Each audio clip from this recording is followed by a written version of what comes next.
muncesc lumea, merg oamenii în străinătate pentru 500 de euro, 500 de euro și îngrijesc niște bătrâni. Ăsta este perspectiva României. Cei mai mulți copii se nasc în străinătate. E dezastru. Demografia în România va fi jalnică.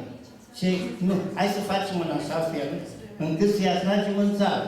Ca să vină să-i atragem în țară, văd aici foarte mulți tineri. Eu sunt pe panta descendență, eu sunt trecutul. Dar tineretul trebuie să gândească să facă în așa fel, spirit de inițiativă, fabrici, manufacturi, orice. În România se pot face foarte multe oportunități, se pot face foarte multe investiții. Chiar și în Dorohoi, toată lumea spune că de ce nu se face o investiție în Dorohoi. Pentru că nu există inițiativă și celălalt lucru la care trebuie să vă gândiți când mergeți la vot, nu există infrastructură. De asta nu vin oamenii la vot. Infrastructura în zona aceasta noastră, infrastructura este la pământ. O să se facă, nu s-a luat o hotărâre în Consiliul Local, eu eram președinte de ședință când s-a retras hotărârea. Îmi place de dumneavoastră că participați la discuții.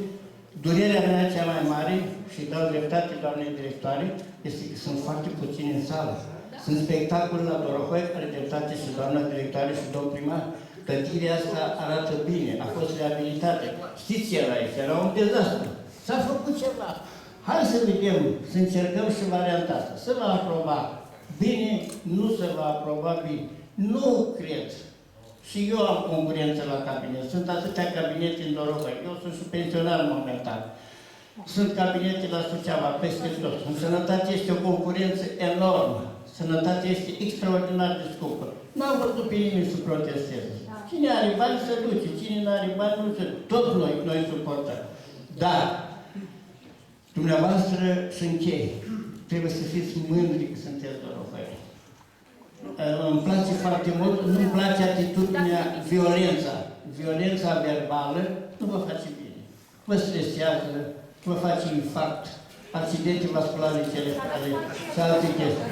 Așa că hai să fie într-o treabă bună. Promovarea valorilor se face lent și cu răbdare. O să discutăm și în Consiliul Local, trebuie apreciat efortul colectivului de la primărie, trebuie apreciat primarul, deși eu nu sunt politic, din punctul meu de vedere, Dorohoi arată bine. Și cred că și de mult. Să vă mai spun un lucru. Nu este un oraș poluat. Nu vă încălziți că dacă o să vin, nu și întreprinde. Eu am fost anul ăsta prin țară să vedeți ce este prin întreprinde, unde sunt întreprinde de astea poluante, că este dezastru. Fiți mândri că sunteți în Dorohoi. Nu o să faceți toți, sau nu o să facem cancere pulmonare, leucemii și așa mai departe. Vă doresc succes!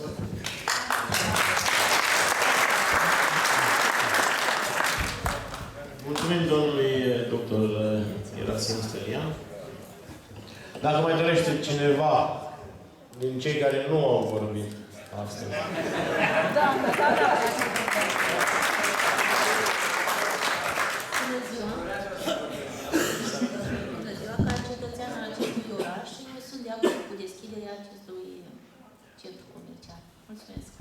Deoarece sunt în căutarea unui loc de muncă, chiar în comerț și nu găsesc.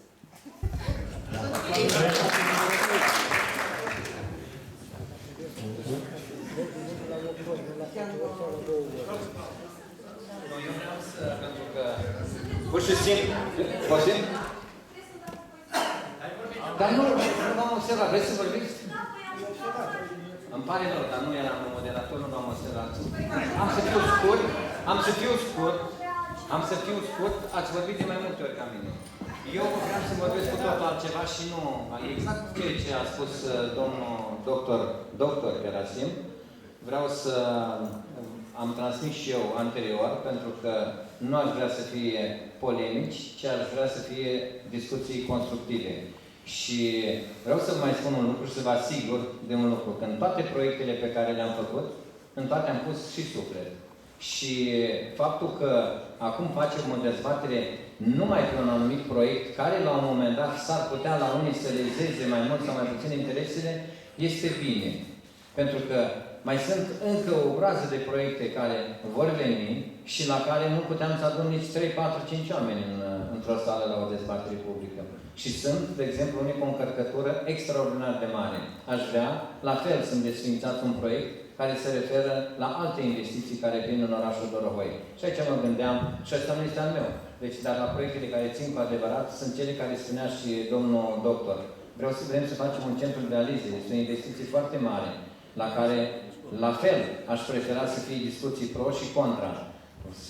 Vor să se facă în continuare locuințe ANL, vor să se facă reabilitări de străzi, vrem să facem corpul 2 al Liceului Național Grigore Ghica, tocmai ca ele, copiii noștri, să aibă condiții deosebite. Cum să facem aceste condiții dacă noi pierdem toate trenurile? De asta am spus că nu trebuie discutat cu patimă. Dacă avem proiecte, dacă avem idei care ar putea înlocui anumite oportunități care sunt acum, e problema pe care trebuie să o rezolvăm. Pentru că la un moment dat, cât nu ne-ar place nouă banii, dar totuși lucrurile într-un oraș se construiesc cu bani. Și toate lucrurile acestea înseamnă, sunt investiții pentru învățătură, pentru educație, pentru sănătate. Și trebuie făcute și reabilitările din spitalul municipal și investițiile din școli și acestea se fac cu fonduri atrase din diferite zone. Iar să știți, Dorohoiul nu stă atât de bine la acest capitol, pentru că noi suntem un contribuabil mic sub nivelul a ceea ce ar trebui să aibă Dorohoiul la nivel de bugetul consolidat. În schimb, noi am reușit să atragem foarte multe fonduri europene și guvernamentale, de asta am reușit să ne dezvoltăm în Dorohoi. Dar există și un dar, că în viitor acest lucru sau acest sprijin al statului s-ar putea încetul cu încetul să diminueze. Și atunci, efortul pe care trebuie să facă comunitatea este din ce în ce mai mare. Adică să găsească resurse proprii prin care ceea ce este nevoie într-un oraș să se poată face cu resursele acelui oraș. Din taxe, din impozite și din alte, nu mărite, ci mărind plaja de acoperire sau numărul celor care vor fi impozitați. Asta este o problemă, într-adevăr, reală a Dorohoiului și ceea ce spunea și domnul doctor Gerasim, mi-aș dori pe viitor cât mai multe investiții, să nu ne temem de concurență, din contra, să le considerăm ca provocări și să mergem înainte. Pentru că dacă vom face tot timpul, vom fi conservatori și vom sta în tranșee, oricum, tăvălugul, tancul vine peste noi. O provocare de genul ăsta înseamnă să te repoziționezi, să-ți reformulezi ceea ce ai de făcut pentru viitor și să pornești, să contracarezi sau să te poți confrunta cu cei care fac acest lucru sau care pot să facă acest lucru. Asta este, de fapt, tema discuției pentru Dorohoi. Ne dorim și acceptăm provocări în toate domeniile? Vrem să dezvoltăm orașul? Da sau nu? Bine, am spus-o că nu sunt un fan al acestor lucruri. Nu vreau să dezvolt orașul oricum. Și nu pe lacrimi. Mulțumesc.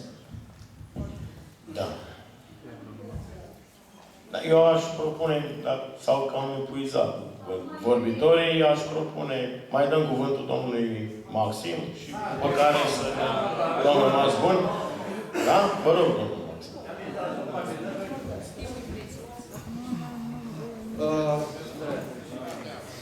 Beneficiile pe care va aduce acest proiect, spuneți că vor fi locurile de muncă și plus valoarea care va aduce, da? Plus valoarea asta nu este de fapt plus valoare, ci este de fapt cheltuială din banii părinților noștri care sunt plecați peste hotare ca să aducă bani în țară. Plus valoarea o aduce producția, serviciile, servicii de calitate, IT-ul, da? Se poate face un centru IT. Asta a fost, de exemplu, ideea cu centru IT, am văzut-o chiar la comentarii, în timp avarii. Păi, nu mă duce la IT, dar se poate investi. Se poate. Ceea ce vreau să spun că acest centru, de fapt, aduce cheltuială și nu aduce... Domnul Maxim, cred că ați pierdut ședința de suportul. Nu, eu dumneavoastră mă adresez. Poftim reacția. Ce să spunem?